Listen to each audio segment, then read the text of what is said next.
അതിൻ്റെ ആദ്യഫലം എന്നോണം അവൻ്റെ ചുണ്ടുകൾ അവളുടെ നെറ്റിയിൽ പതിഞ്ഞു. കല്ലൊന്ന് ഞെട്ടിയത് അവൻ അറിഞ്ഞു. എങ്കിലും അവൾ കണ്ണുകൾ അടച്ചു നിൽക്കുകയായിരുന്നു. കല്ലൂസേ! പതിയെ അവൻ വിളിച്ചതും അവളുടെ മിഴികൾ തുറന്നു. അവിശ്വസനീയതയോടെ അവനെ നോക്കി. പിന്നീട് അവളുടെ മുഖത്ത് വിരിഞ്ഞ ഭാവം എന്തെന്നറിയാൻ കഴിഞ്ഞില്ല. ഒരു ഇടിമിന്നൽ ഭൂമിയിൽ പതിച്ചതും അവൾ പേടിയോടെ ആദിയേട്ടാ എന്ന് വിളിച്ചുകൊണ്ട് വേഗം അവൻ്റെ കഴുത്തിലേക്ക് മുഖം ചേർത്ത് വെച്ചു. ആദ്യമൊന്ന് വിറച്ചുപോയി. കൈകൾ അവളുടെ ദേഹത്ത് ചുറ്റും മുറുകെ. അവളുടെ ശ്വാസഗതി ഉയർന്നത് അവൻ അറിഞ്ഞു. കല്ലു, ഇടിമിന്നൽ പേടിയുണ്ടോ നിനക്ക്? അവൻ പതിയെ ചോദിച്ചതും അവളൊന്ന് മൂളി. വീണ്ടും കൈകൾ അവളെ ചുറ്റി വരിഞ്ഞു. സ്വയം അറിയാതെ അവളുടെ കവിളിലേക്ക് ചുണ്ടുകൾ ചേർത്ത് വെച്ചു അവൻ. അവളുടെ വിരലുകൾ തൻ്റെ തോളിൽ മുറുകിയത് അറിഞ്ഞു. അവളുടെ മുഖം മുഴുവൻ അവൻ്റെ ചുണ്ടുകൾ ഒഴുകാൻ തുടങ്ങി. വേണ്ടെന്ന് ബുദ്ധി വിലക്കുമ്പോഴും എന്തോന്ന് പ്രേരിപ്പിക്കും പോലെ കല്ലുവിൻ്റെ കൈകൾ അവൻ്റെ പുറത്തായി അമർന്നു. അവളുടെ മുഖം ഉയർത്തി താടിത്തുമ്പിൽ ചുംബിക്കവേ അവളുടെ ജഞ്ചനിൽ അവൻ്റെ കണ്ണുകൾ തങ്ങി നിന്നു. മനസ്സിൻ്റെ നിയന്ത്രണം പൂർണ്ണമായും അവനിൽ നിന്നും പോയൊരു നിമിഷം അവൻ അവയെ നുകർന്നെടുത്തിരുന്നു. ഒന്നു മൂളിയ കല്ലുവിൻ്റെ നഖങ്ങൾ അവൻ്റെ പുറത്തായി അമർന്നു. സ്വയം മറന്ന് ചുംബിക്കവേ അവനെ അത്ഭുതപ്പെടുത്തിക്കൊണ്ട് അവൾ അവനെയും തിരികെ ചുംബിക്കാൻ തുടങ്ങിയിരുന്നു. തൻ്റെ സ്ഥിരകൾക്ക് ചൂട് പിടിക്കുന്നത് അവൻ അറിഞ്ഞു. കൈകൾ അവളിൽ ഒഴുകി നടന്നു. അവളുടെ കൈകൾ അവൻ്റെ നീളമുള്ള മുഴകൾ കോർത്തു വലിച്ചു. അവൻ്റെ കൈകൾ മുകളിലേക്ക് ഉയർന്നു. അവൾ ബെഡിലേക്ക് ഇരുവരും ഒരുമിച്ച് വീണിരുന്നു.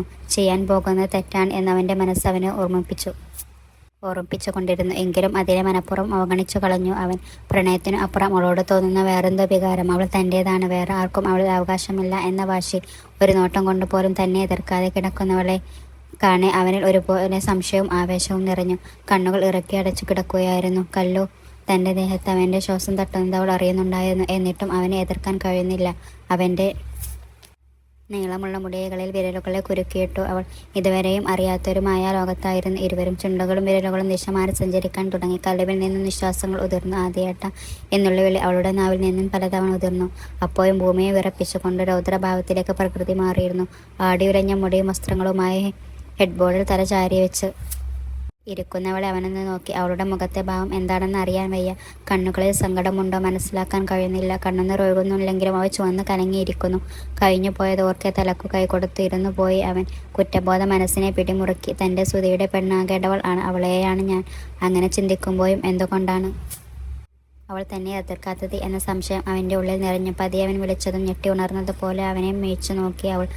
ഞാൻ സോറി പറയാൻ പോലും എനിക്കർഹതയില്ല. തെറ്റ് പറ്റിപ്പോയി. അതിനീ തെറ്റ് നിങ്ങൾ മാത്രം ആണോ ചെയ്തേ? ഞാനും കൂടെ അതിന് കാരണം അല്ലേ? ഞാൻ തടയാത്തത് കൊണ്ടല്ലേ? അവളുടെ വാക്കുകൾ അങ്ങനെയായിരുന്നു. എങ്കിലും ആ കണ്ണു നിറയുന്നത് വേദനയോടെ അവൻ കണ്ടു.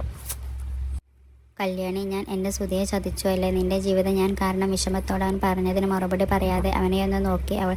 പിന്നെ എഴുന്നേറ്റ് മുടി വാരി കെട്ടി മുഖം അമർത്തി തുടച്ചു. ഞാൻ പോട്ടെ, രാത്രി ആകുമ്പോൾ അവർ വരുമായിരിക്കും. രാത്രി ഫുഡ് കഴിക്കാൻ അങ്ങോട്ട് വരാൻ പറഞ്ഞിരുന്നു. സരളമായി ഞാൻ പറയാൻ മറന്നു പോയതാ. അവനെ നോക്കാതെ അടുത്തുകൂടി കടന്നുപോയവളുടെ കയ്യിൽ അവൻ പിടിച്ചു. ഇല്ലെന്ന് തലയാട്ടി അവൾ. താനും കൂടെ തെറ്റുകാരിയാണ്. ഒരാളെ മാത്രം കുറ്റപ്പെടുത്തുന്നത് എങ്ങനെ? അപ്പോഴും തൻ്റെ കണ്ണ് നിറഞ്ഞൊഴുകുന്നുണ്ടെന്ന് അവൾക്ക് മനസ്സിലായി. അവൻ്റെ കണ്ണുകൾ നിറഞ്ഞിട്ടുണ്ട്. കല്ലു, നീ സുധിയുടെ പെണ്ണാണെന്ന് അറിഞ്ഞിട്ടും എനിക്കറിയില്ല എനിക്കെന്തോ പറ്റിയെന്ന്. എല്ലാവരോടും തെറ്റ് ചെയ്തു പോയി ഞാൻ. എനിക്ക് ഇഷ്ടമായിരുന്നു നിന്നെ. ഇപ്പോഴും ഇഷ്ടമാണ്. എൻ്റെ ആണെന്ന് ഓർത്തപ്പോൾ. അത് കേട്ടിട്ടും ഭാവമാറ്റം ഒന്നുമില്ലാതെ അവൾ ചോദിക്കെ അവൻ്റെ തല താഴ്ന്നു പോയി. അവനൊരിക്കൽ കൂടി നോക്കിയൊന്നും മിണ്ടാതെ അവൾ അവിടെ നിന്ന് ഇറങ്ങിപ്പോയി. തന്നെപ്പോലെ അവളും തെറ്റ് ചെയ്തത് കൊണ്ടാകാം അവളിൽ നിന്നും ഇങ്ങനെ തണുത്തൊരു സമീപനം ഉണ്ടായത് എന്ന് അവന് തോന്നി. കഴിഞ്ഞു പോയതെല്ലാം ഓർക്കെ വീണ്ടും തല പെരുക്കാൻ തുടങ്ങി. സുധിയെ ഇനി എങ്ങനെ ഫേസ് ചെയ്യും എന്നറിഞ്ഞൂടാ. ചിന്തകളോടെ ബെഡിൽ കിടന്നപ്പോൾ കണ്ണുകൾ നിറഞ്ഞുകൊണ്ടിരുന്നു. രാത്രി തന്നെ പോയവർ എത്തിയിരുന്നു. സരള വിളിച്ചപ്പോൾ അവർ അങ്ങോട്ട് പോയി. ആദ്യം മനഃപൂർവ്വം പോയില്ല. തലവേദന ആണെന്ന് പറഞ്ഞു. സുധിയെയും അവളെയും നേരിടാൻ വയ്യ. പക്ഷേ ഇങ്ങനൊരു തെറ്റ് സംഭവിച്ചിട്ടും അവൾ തന്നെയാണ് കുറ്റപ്പെടുത്തിയതും ഇല്ല. അതെന്തുകൊണ്ടാണ്? തൻ്റെ അച്ഛനോടും അമ്മയോടും ഉള്ള സ്നേഹം കൊണ്ടാകും. അവരാരും വിഷമിക്കരുത് എന്ന് കരുതിയിട്ടാണോ? പക്ഷേ താൻ ചതിച്ചത് സുധിയല്ലേ? 100 സ്വപ്നങ്ങൾ കണ്ട് പുതിയ ജീവിതത്തിലേക്ക് കടക്കാൻ പോകുന്ന തൻ്റെ സുധി. അതിൽ പിന്നെ കല്ലുവിനെ കണ്ടിട്ടില്ല. ദേഷ്യമായിരിക്കും തന്നോട്. സുധിയുടെ അടുത്തേക്ക് പോയിട്ടും ഇല്ല ഞാൻ. അവനെ നേരിട്ടെന്ന് ഓർക്കുമ്പോൾ ഇതുവരെ നിശ്ചയത്തിൻ്റെ തിരക്കുകൾ ഒക്കെ തുടങ്ങി വീട്ടിൽ. എങ്കിലും കല്ലുവിനെ കാണാനില്ല. അവിടെയും തിരക്കല്ലേ? ഇനി താൻ കാണാതെ വന്നു പോകുന്നുണ്ടോ എന്നറിയില്ല. എന്തായാലും അവൾ ആരോടും ഒന്നും അറിഞ്ഞിട്ടില്ല എന്ന് മനസ്സിലായി. മനസ്സിന് സമാധാനം നഷ്ടപ്പെട്ടിരുന്നു. ചെയ്തു പോയ തെറ്റ് ഓർത്തും അവളെ നഷ്ടപ്പെടുന്നതോർത്തും. നിശ്ചയത്തിൻ്റെ തലേന്ന് മുറിയിൽ ചുരുണ്ടുകൂടി ആദിയുടെ അടുത്തേക്ക് അവൻ വന്നു. സുധി കണ്ണു പൊട്ടുന്ന ചീത്ത പറഞ്ഞിട്ടാണ് വരവ്. അവനെ കാണാൻ കിട്ടുന്നില്ല എന്ന് പറഞ്ഞിട്ട്. സുധിയുടെ ചോദ്യത്തിന് മുമ്പിൽ എന്ത് പറയണം എന്നറിയാതെ പകച്ചു. ഇനിയും അവനോട് പറയാതെ വയ്യെന്ന് തോന്നി. അതിന് തയ്യാറെടുക്കവേ നെഞ്ച് വല്ലാതെ മിടിക്കുന്നുണ്ടായിരുന്നു. സുധി, നീ എന്നോട് പൊറുക്കുവോ? ഇല്ല, പൊറുക്കില്ല. പൊറുക്കാൻ പറ്റാത്ത തെറ്റാ ഞാൻ ചെയ്ത്. സംശയത്തോട് സുധി ചോദിക്കും. നീരിറക്കാൻ കഷ്ടപ്പെട്ടു ആദി. എങ്ങനെ പറയണം എന്നറിയാതെ കുഴങ്ങി. അത് ഞാനും കല്ലവും അരുതാത്തൊരു ബന്ധം. ഇവിടെ ആരും ഇല്ലാത്തപ്പോൾ പറ്റിപ്പോയടാ. എങ്ങനെയാ നിന്നോട് പറയേണ്ടതെന്ന്. പറയാതിരുന്നാൽ അറിഞ്ഞുകൊണ്ട് നിന്നെ ചതിക്കുന്നത് പോലെ ആവില്ലേന്ന്.